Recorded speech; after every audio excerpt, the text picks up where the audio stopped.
Hello friends, welcome to my channel cooking and beyond by Indhuji. இது இன்றைக்கி ஒரு ரசம் வேறு விதத்தில் பண்ணுறேன்.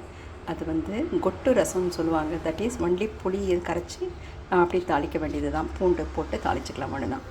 நான் பருப்பு தண்ணிலாம் ஒன்றும் ஊற்றலை.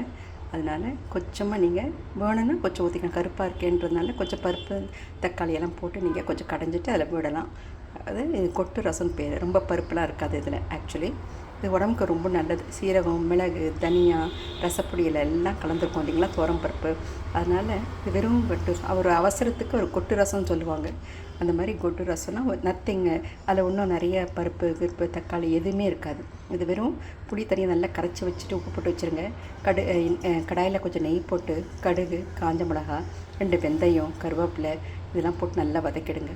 இதெல்லாம் புரிஞ்ச பிறகு என்ன பண்ணணுன்னா, அந்த புளித்தண்ணியை நல்லா வடிகட்டி அதில் விட்டுட்டு ரசப்பொடியை நம்ம ரெடி பண்ணி வச்சுருப்போம் இல்லைங்களா, அந்த ரசப்பொடியை 1 ஸ்பூன் போட்டுட்டு நல்லா இது பண்ணிவிடுங்க. நுர வர சொல்ல நம்ம அதை இறக்கிட்டு அதுக்கு கொத்தமல்லியும் கருவேப்பிலையும் போடணும். இப்போ பாருங்கள், மெல்லமாக அது கொதிக்குது. அது நல்லா ஓரளவுக்கு கொதி வந்த பிறகு நம்ம அதை இறக்கி நம்ம அப்படியே வச்சிடலாம். இது கூட நம்ம பருப்பு கடைஞ்சி வச்சுட்டு சாப்பிட்லாம். அதனால் இது ஒரு கொட்டு ரசம் வெரி ஈஸி. பருப்பு வேக வைக்கணும், அது கடையணும், இல்லை விடணும், நாட் நெசசரி. என்னைக்காச்சும் ஒரு நாள் நம்ம இந்த மாதிரி சிம்பிளாக செய்துக்கலாம். இதுதான் முடிஞ்சு போச்சு பாருங்கள். தேங்க்யூ.